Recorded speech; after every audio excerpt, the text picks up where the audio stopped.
네, 시황역인데 시황에 있을 때 우리가 궁금한 게 많은데요. 윤아 씨가 오시고 나정환 연구원 오셨습니다. 어서 오십시오. 네, 안녕하세요. 제가 휴가 간 사이에 우리 윤아 씨가 또 이 지하철을 잘 지켜주셨죠. 네, 그래서 이 자리에 앉는 게 네. 오랜만이네요. 네, 저 잘리는 거 아니죠? 네, 전혀 아닙니다. 아, 휴가를 오래 못 가겠어, 그죠? 그렇죠. 조심해야 됩니다. 동의하십니까? 아유, 그렇죠. 동의하는데 오래 가면 안 됩니다. 오래 가면 안 됩니다. 데스크가 없어질 수 있어요. 아, 자리 오래 두면 안 됩니다. 자, 시황 얘기할 텐데요. 이제 이달의 가장 큰 이슈는 6월 이제 소비자 물가 지수 넘어갔고, 그다음에 이제 이번 주에 있는 미국 FOMC잖아요. 네. 근데 미국 증시는 뭐 아랑곳하지 않고 며칠 지금 11거래일 연속 상승. 금리 인상은 뭐 이제 끝났다, 알고 있다 이런 건가요? 이제 상승한 거를 보면 나스닥 위주로 오는 건 아니고 다우 지수가 조금씩 찔끔찔끔씩 계속 오르고 있는 네. 그런 추세를 보이고 있죠. 근데 사실 연초 이후로 많이 올랐던 건 나스닥인데 최근에 다우가 왜 갑자기 이렇게 조금씩 오르는구나. 상승세를 보이냐라고 한다면은 우선 두 가지 요인이 있을 수 있는데 첫 번째는 경기 침체에 대한 우려가 조금 완화가 됐습니다. 지난주에 옐런 재무장관께서 말씀하시기를 이제 본인이 인플레이션 같은 경우는 이제 내림세를 계속 보이고 있을 거고 경기 침체는 예상이 되지 않는다. 다만 경기가 조금 성장률이 슬로우해질 수는 있다 정도로 말씀을 하셨어요. 예. 그러면서 뭐 이제 월스트리트에 있는 골드만삭스도 12개월 내에 경기 침체가 발생할 확률이 원래는 기존에 25% 정도로 보고 있었는데 그거를 한 20%로 하향 조정을 또 했습니다. 또 어제 같은 경우 이제 그 전미 실물 경기 협회에서 향후 12개월 동안 경기 침체가 발생할 확률이 50% 아래다. 그러니까 확률이 높지 않다라고 보시는 분들이 71%. 그게 기존의 44%였는데 경기를 침체가 발생을 안 할 거다라고 보는 사람들이 좀 더 많아진 거죠.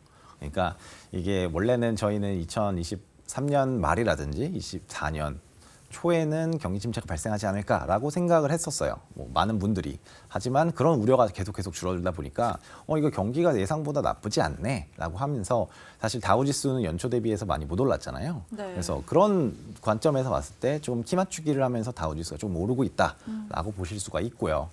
두 번째 요인은 다우지수에 포함된 게 이제 금융주 같은 경우는 네. 많이 포함이 되어 있는데 실적 시즌이 시작이 됐죠. 근데 이제 미국 같은 경우는 실적 시즌을 이제 시작하는 게 금융주였죠. 모건 스탠리, 뭐 뱅크 오브 아메리카, 골드만삭스 이런 기업들이 대부분 좋았고요. 골드만삭스 같은 경우 실제로 EPS가 예상치를 하회했음에도 불구하고 컨센서스 가이던스가 굉장히 좋았습니다. 네. 그렇다 보니까 또 주가가 계속 최근에 오르는 그러면서 다우지수가 계속 같이 동반 상승하는 모습을 보였고요.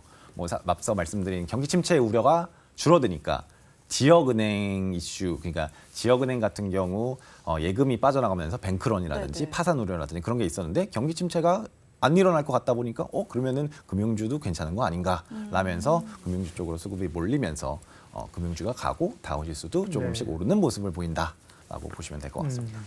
궁금한 게 그렇다면 그간에 미국에서는 좀 나스닥을 중심으로 상승세를 이어갔잖아요. 네. 다우가 이렇게 올라온다면 네. 좀 3대 지수가 네. 어떻게 비슷하게 올라가는 그런 현상이 앞으로 나올 수가 있을까요? 아니면 나스닥의 강세가 어쨌든 간에 계속 지속이 될까요?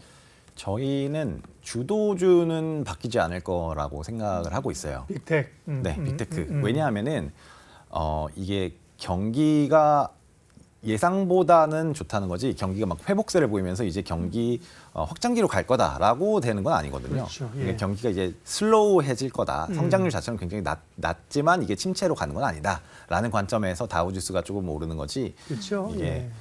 은행주가 뭐 시장 주도주로 장을 끌고 간다 이게 어렵잖아요. 조금 금융주가. 어렵죠. 예. 네. 그런 관점에서 나스닥이 계속 주도주가 될 거다라고 생각을 하고 있습니다. 네. 네, 그럼 어쨌든 빅테크가 계속 좋을 수밖에 없다 이런 이야기신 것 같은데 이 주요 빅테크 기업들 이번 주에 실적 발표를 많이 앞두고 있잖아요. 네. 어떻게 좀 실적 발표를 앞두고 이 빅테크 기업들에 대해서 버블 우려감도 좀 나오고 있는 상황이거든요. 네. 이에 대해서는 좀 실적과 함께 우려감이 잦아들까요? 아니면 어떻게 될까요?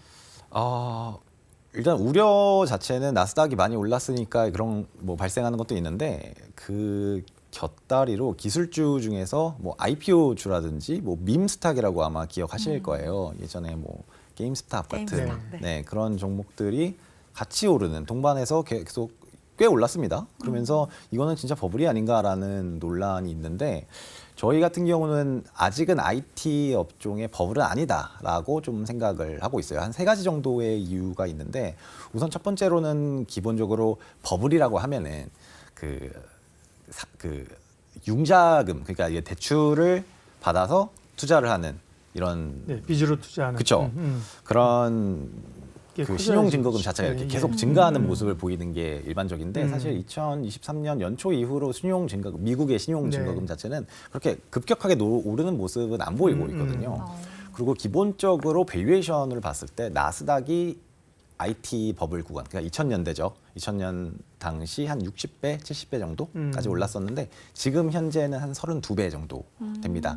뭐 당연히 절대적인 수치로 봤을 때는 좀 낮은 수치니까 그 버블 정도는 아니다라고 네. 생각되는 게 첫 번째 이유고요. 두 번째로는 지금 AI가 굉장히 그 나스닥을 주도하고 있는 그런 테마인데 이 새로운 기술이 나오면서 그 산업혁명 같은 새로운 기술이 나오면은 이 산업의 초기 국면에 이 성장이 집중되기 마련입니다. 뭐 전기라든지 전기가 처음에 발명됐을 때라든지 네.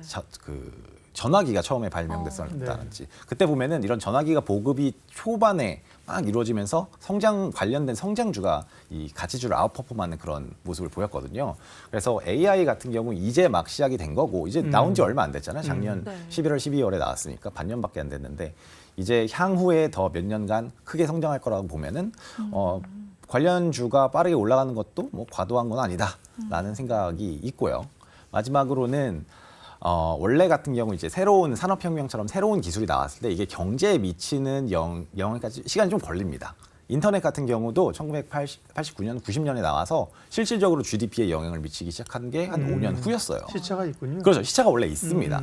근데 지금 최근에 뭐 다 아시다시피 스레드 뭐 네. 한 2-3시간 만에 뭐 1억 명, 100만 네. 명 네. 이렇게 기록을 했잖아요. 그러니까 새로운 기술이 저희 삶에 미치는 속도가 굉장히 빨라졌어요. 그렇다 보니까 AI 같은 경우는 이게 과거처럼 막 5년, 6년 걸리는 게 아니라 좀 더 굉장히 빠른 속도로 저희에게 다가올 거고 그러면 주가에도 영향을 미치는 속도 자체도 굉장히 빠르게 반영이 될 거다라는 측면에서 봤을 때 이 네. AI 주도주, 그러니까 IT 주도주가 네. 저희는 조금 더 계속 갈 거다라는 생각을 갖고 있습니다. 네.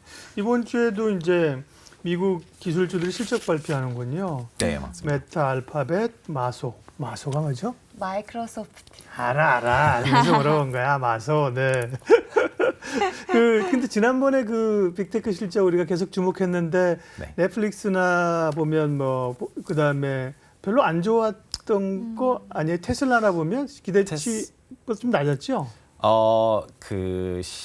EPS 단에서는 네. 예상보다 나쁘지 않았고 매출 단에서 나쁘지 않았는데 네. 아무래도 그 영업이 좀 맞습니다. 영업이익률 아. 자체가 조금 안 좋게 나오다 보니까 네. 그거에 대한 뭐 차익 실현 매물 아무래도 주가 자체가 많이 올랐다 보니까 차익 실현 매물이 나온 것도 있고요. 넷플릭스도 뭐 비슷한 그런 구조에서 뭐 향후 실적에 대한 우려 네. 이렇게 나왔는데 사실 이번 주에 나오는 뭐 구글이라든지 마이크로소프트 같은 것도 결국에는 뭐 다 아시다시피 향후 실적이 어떻게 될 건가 결국 중요하겠죠. 네.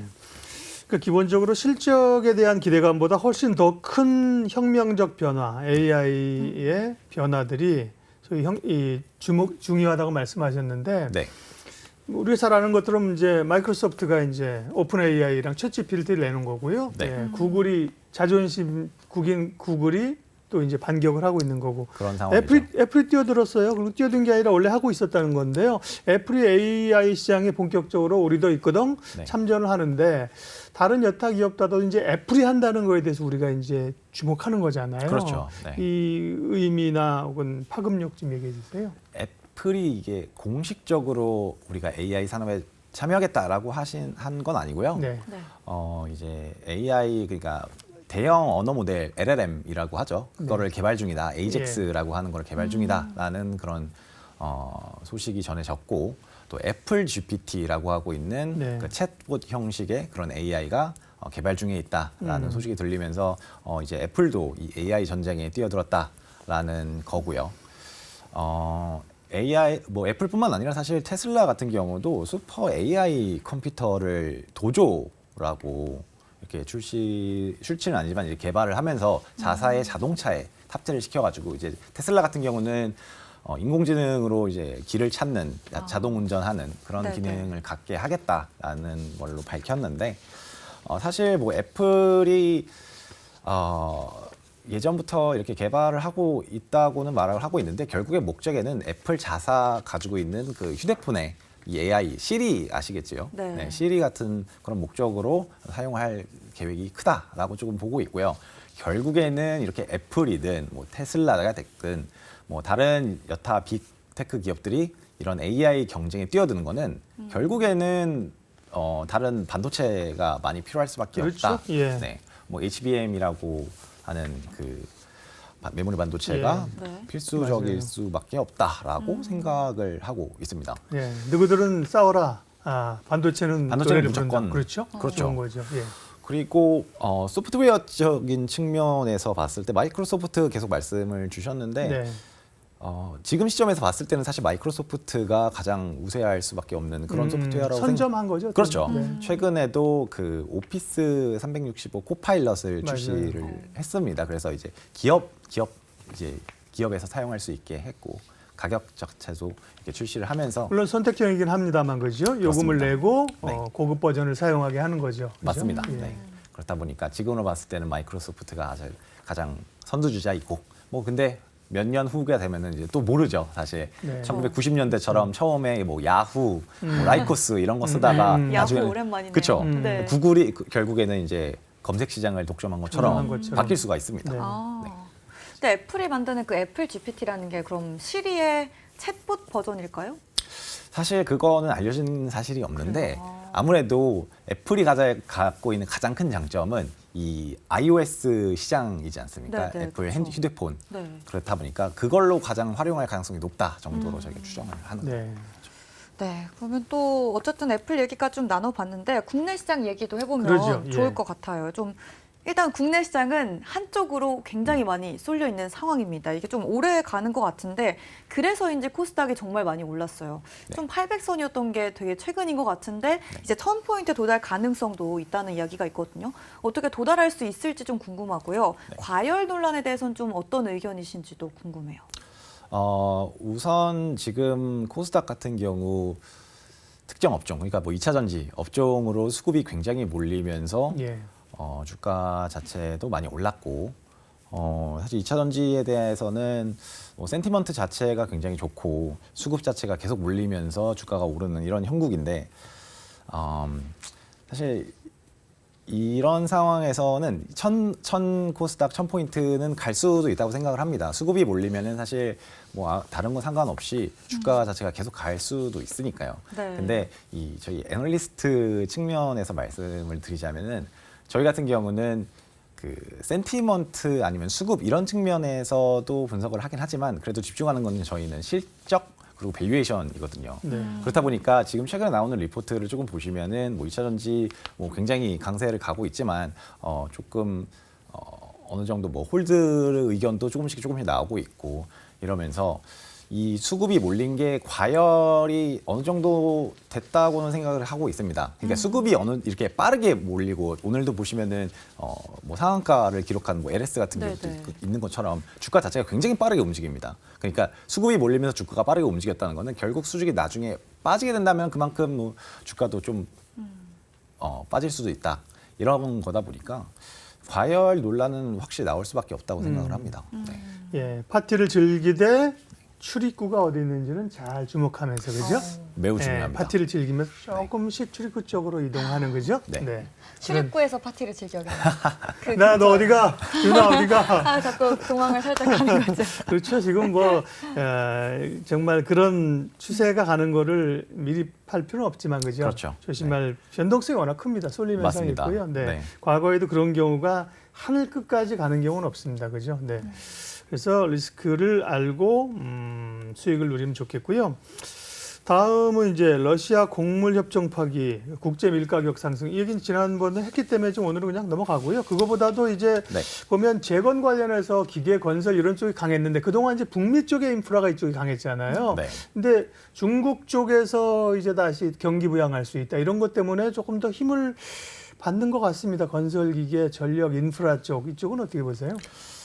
저희는 건설 기계랑 전기 장비, 그러니까 그 전력 기기 관련된 업종을 굉장히 좀 좋게 보고 있습니다. 네. 왜냐하면 얘네는 경기가 아까 좀 슬로우해진다고 말씀을 드렸는데 그런 거하고 관계없이 이런 업종들은 수주를 기반으로 해서 실적이 나오는 그런 네. 업종이기 때문에 그런 게다가 PER 자체도 사실 과거 대비해서 실적이 아무래도 계속 상향 조정되다 보니까 밸류에이션 자체의 부담도 조금씩 계속 줄어들고 있는 네. 그렇게 크게 PER이 오르지는 않았어요. 그래서 전기 장비 그러니까 전력 설비 같은 그런 관련 업종인데 뭐 변압기라든지 변압기, 예. 아니면은 뭐 케이블 같은 경우 음. 이런 쪽이 좋다고 보고 있고 사실 미국 쪽으로 수출액 자체는 굉장히 YOY로 급격하게 오르고 있는 게 이런 변압기, 케이블 이런 쪽이거든요. 네. 이거는 미국 쪽에서 이제 전력 설비가 이렇게 좀 많이 교체 수요가 일어나고 있다라고 되기 때문이고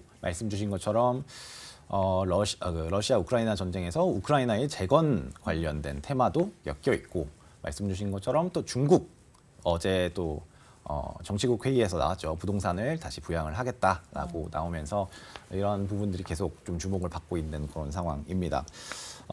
그리고 미국 쪽에서 계속 그 전력 설비 관련 수요가 계속 있는 거는 뭐 말씀드린 노후 전력 설비를 교체하는 수요도 있지만 네. 최근에는 이제 신재생 그런 발전기, 풍력 발전기라든지 네. 뭐 태양광 발전기나 풍력 발전기 같은 경우에는 이 생산 지역하고 소비 지역하고 좀 거리가 있습니다. 풍력 발전소는 뭐 해안가에 그렇죠. 주로 많이 예. 지어지긴 하는데 미국의 중부 지방에 그렇게 풍력의 발전소가 많이 지어져 있대요. 근데 이제 전력을 많이 소비하는 지역은 해안가죠. 그렇죠. 서부, 전력을 샌프란시스코나 보내야죠, 뉴욕으로. 만들어서. 그렇죠. 거기서 보내야 되기 때문에 음. 이 송전 수요 자체가 좀 많이 늘어나고 있다라고 보시면 될 것 같고요. 그리고 또 마지막으로는 최근에 이상기후, 폭염이 많이 네. 발생을 하죠. 뭐 맞아요. 엘니뇨 현상. 네. 그러면서 전력 수요가 급격하게 이렇게 치솟는 그런 상황이 발생하는데 그런 거 자체도 아무래도 전력의 그 병목 현상을 일으키기 때문에 네. 이거를 해소할 수 있는 거는 뭐 그 ESS 같은 전기 저장 장치를 설치하거나 변압기를 설치하거나 이런 수요가 계속 있다 정도로 보시면 될 것 같고 기계 같은 경우는 뭐 우크라이나 러시아 전쟁이 뭐 종식될 수 있다는 이런 얘기도 조금씩 나오는 것 같긴 합니다. 그런 기대감이 생긴다는 거는 재건 기대감도 동시에 발생을 하겠죠. 지금은 뭐 윤 대통령께서 갔다가 오셨는데 만약에 또 이제 종식이 된다, 전쟁이 끝난다라고 한다면은 다시 이런 재건 테마가 다시 올라올 거라고 생각을 하기 때문에 이런 기계 업종도 좋게 보고 네. 있는 상황입니다. 네, 조용히 가고 있는 건설 기계 업종에 대한 이야기 들어봤고요. 일단 이번 주에 곧 FOMC를 앞두고 있잖아요. FOMC를 앞둔 이번 주 전략과 함께 어떤 업종에 관심을 두는 게 좋을까요? 일단 코스피 자체는 미국의 실적 상승세보다는 조금 한국의 실적 상승세가 좀 더디기 때문에 주가가 조금 조정을 받을 수는 있으나 코스피 자체는 조금 네. 그렇게 상승세가 그렇게 두드러지진 않고 있는 네. 상황인데 결국에는 빅테크 기업 실적이 나오고 한국 같은 경우는 반도체도 실적이 하반기에 턴어라운드 한다는 관점에서 봤을 때 뭐 결국에는 조정 시 비중을 확대하는 전략을 써야 된다라고 생각하고 있고요. 네. 향후에 좀 매출 성장률이 높을 것으로 기대되는 업종 아니면은 매출액 실적 전망치 변화 추세가 좀 양호한 이런 업종들을 계속 추천을 드리고 있습니다. 대표적으로 저희가 계속 말씀드린 반도체랑 조선, 뭐 IT 하드웨어 이런 게 있을 수가 있고요. 알파 전략으로는 말씀드린 전기 장비, 전력 설비 부분과 건설 기계 그런 쪽도 계속 견조한 수주를 기반으로 해서 실적이 잘 나오고 있으니까 그런 업종에는 추천하는 것을 말씀을 드리고 있습니다. 네, 상당히 변동성이 쏠림 현상이 나타나는 소외될 수 있는 그런 장인데요. 네. 시장 이슈하고 전략까지 나정환 의원과 함께 살펴봤고요. 네. 여기까지 하고 퇴근하랍니다. 네, 오늘 얼른 먼저 가보시죠. 네, 마무리 잘해 주십시오. 네, 좋은 이야기 정말 감사드립니다. 이로운 경제 채널 EBC